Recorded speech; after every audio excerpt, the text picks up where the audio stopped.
26 April Kolkata press ক্লাবে all Bengal man's forum তাদের বাংলা ভাষায় পুরুষ মানুষের প্রথম লাইফস্টাইল ম্যাগাজিন পুরুষ পার্বণ প্রকাশ করেছেন।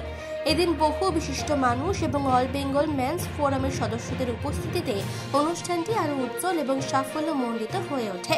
চলুন দেখে নেব বিস্তারিত।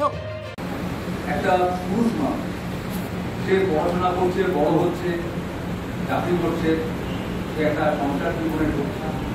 সংসার জীবনে ঢোকার পর নানা রকম ঘটনাবলীর মধ্যে দিয়ে সেই পুরুষ মানুষটি জীবন একবারে ছাড়ঘাট হয়ে যাচ্ছে, এরকম অনেক ঘটনা আমরা জানি।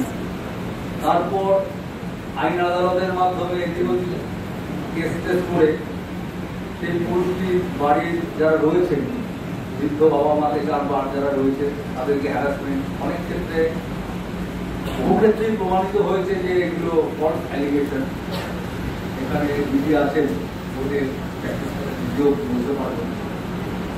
তো এই ব্যাপারে নন্দিনীর যে উদ্যোগ, যে আন্দোলন, সেটাকে আমরা ভীষণভাবে সমর্থন করি। একটা জিনিস মাথায় রাখতে হবে, সত্যি নন্দিনী যে কথাটা প্রোগ্রামটা শুরু হলো, নন্দিনী যে কথাটা বললো, কোনো ছেলে ছেলেরা না আত্মহত্যা করে বাই প্রফেশন। আমি এলআইসিতে আছি, আমি এলআইসির একজন এজেন্ট এবং রাজনীতি করি বলে এলআইসির বুঝতে আছে আমি যদি ওপেন পলিটিক্সটা করি চাকরি করা যাবে না, চাকরির অ্যাক্সিডেন্টে চলে যাবে। সেজন্য আমি প্রমোশন নেইনি, আমি এজেন্ট হিসেবেই আছি, রাজনীতিটা করি। প্রগতিশীলতা মানে কিছু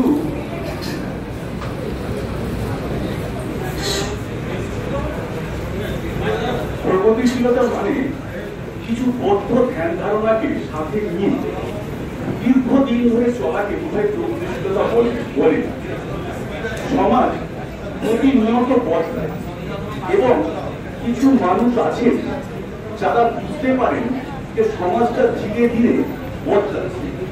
তারা কিন্তু এটা বোঝেন তাদের অনুভূতি শক্তি, এবং তারপর তারা যখন সেটাকে বদলাতে চান তখন তাদেরকে ইতিহাস বারবার প্রমাণ করেছে বহু অপমান, বহু লাঞ্ছনা।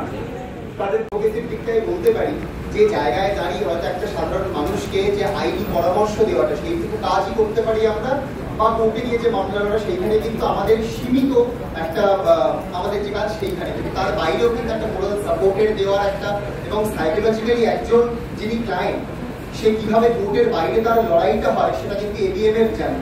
সেটা আমরা জানলেও কিন্তু তাদেরকে কনস্ট্যান্ট সাইকোলজিক্যাল সাপোর্ট দেওয়াটা কিন্তু হয়তো সবসময় আমাদের পক্ষে সম্ভব হয় না। আমরা হয়তো কোর্টে বলতে পারি এই কাজটা করবেন, এই কাজটা করলে বেআইনি হবে, এই কাজটা করলে আইনি হবে। এই কনস্ট্যান্ট যে সাইকোলজিক্যাল সাপোর্টটা দিয়ে যাওয়া, প্রত্যেক দিন যখন একটা মানুষ কোর্টের বাইরেও যখন লড়াই করেন, সেই লড়াইয়ে প্রত্যেকটা মুহূর্তে পাশে থাকে কিন্তু এবিএমএফ। এবং এটা আমি জানি, শুধু এটা আইনের ক্ষেত্রে, বিভিন্ন ক্ষেত্রে, প্রত্যেকটা ক্ষেত্রে কিন্তু এখানে সবাই জানে যে পার্সোনাল জীবনের যে লড়াইটা, এই লড়াইটাতেও কিন্তু নন্দিনী এবং এবিএমএফ পাশে থাকে। প্রথম সংস্করণ আজকে হাতে হলে এত ভালো লাগছে, প্রথম সংস্করণের পরে যেন 100 সংস্করণ হয়, 1000 সংস্করণ হয়। আমি নিজে মানুষ সেটা নন্দিনী খুব ভালো করে জানেন। আপনার এই সংস্থা নিয়ে বহুদিন ধরে অনেক কিছু সংগ্রাম করছে।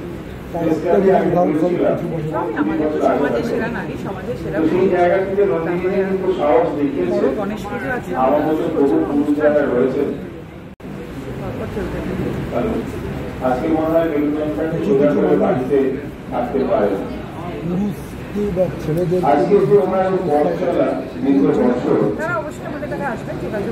আবার বলছি, ওনার যে ভাবনা, সেই ভাবনাটাকে আবার একবার বলছি আপনাদের সামনে কর্মী, ওনাদের পাশে থাকা একটা অঙ্গীকার। জানি না আমি কত থাকতে পারি, আমাকে বিভিন্ন জায়গায় ঘুরতে হয়, থাকতে হয়। মানুষ কলকাতা প্রেস ক্লাব থেকে মানসী বসুর রিপোর্ট, চেতনা বার্তা। জেগে থাকে, জাগিয়ে রাখে।